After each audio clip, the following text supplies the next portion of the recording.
Hey, it's Kendall from the Recording Lounge podcast again, and we're here on the same song. We just did a video about parallel drum processing. Now we're going to talk about bass. So as you can see here, we've got 4 bass tracks, and in reality, there's just 2 bass tracks. So we've really got the DI bass here.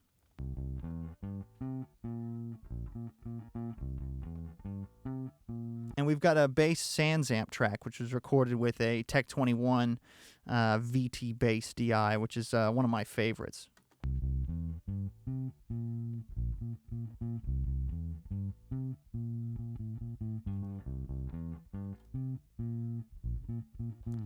But again, what I felt in the mix was that it didn't really have enough aggression up top. It didn't really have enough top end to cut through. Now, on its own, it sounds cool. You know, the bass and the SansAmp together sound like this. It's nice and thick.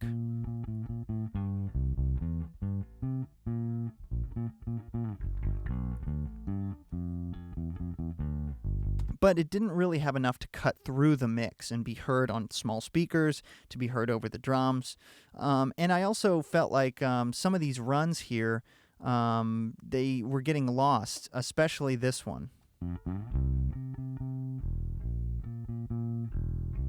You have this nice big fat low end, but you don't have those you don't have those higher notes poking through the way I wanted to. So I needed something with a little bit more top end and mid range, and I also need something that was a little bit more sustainy to get, that's a technical term, sustainy, to get more evenness out of these notes. As you can see, we compressed a touch on the way in, but not a lot. We didn't really need to. This bass player was fairly consistent, and, he's a little bit slappy, but, I mean, it works really well in the style. This is that reggae ska band, again, The Last Slice. Check them out. They're really cool. So let's check out what we did here. So we've got our bass DI track.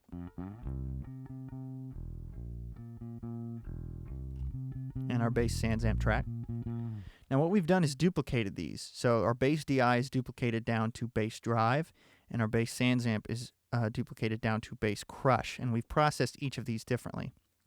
So on our bass drive track, we're using the Steinberg VST bass amp rack, which right now the track is frozen.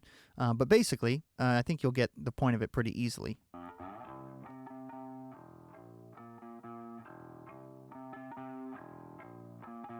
So this is basically just a distorted, mid-rangey, basically all the low end has been taken out, and we've added a reverb. This band, since they recorded this session live, they kind of wanted a live feel to it, and I don't mind adding reverb to a bass. It seems a little strange sometimes, but in the right context, it can really work. But I don't really like adding reverb to the low end of a bass, so that's what's really nice about this. I can add it only to this one track.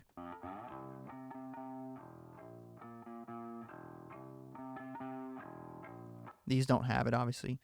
Now we have our bass crush track. Now this uses the very cool UBK1 plugin, which can be really simple and pretty clean, or heavily distorted and everything in between. I didn't mean to rhyme there, but I'm using this to just squish the daylights out of this bass.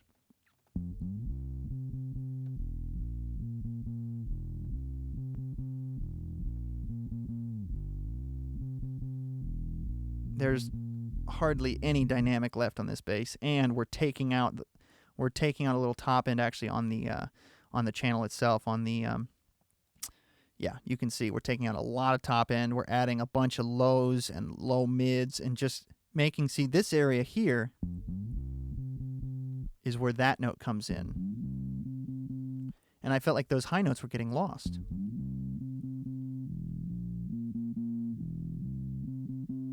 Now, again, you might think, wow, that's a lot of EQ, 7 dB of EQ and then more over here, But, again, this is all in parallel, and so I only have to blend this thing in a little bit if I need to. So let's hear the bass as a whole.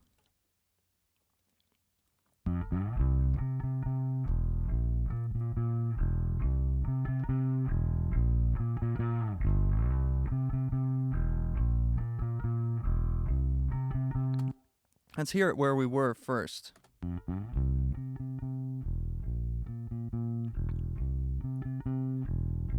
Adding in our drive.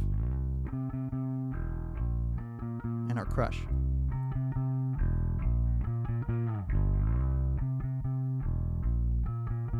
Now you can hear it in context with the drums.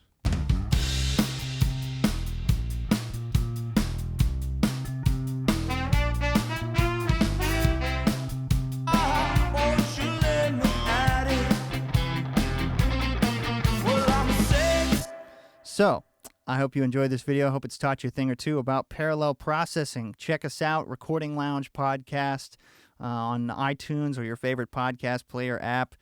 Yeah, and as always, if you have questions, please send me an email, recordingloungepodcast@gmail.com. Thanks.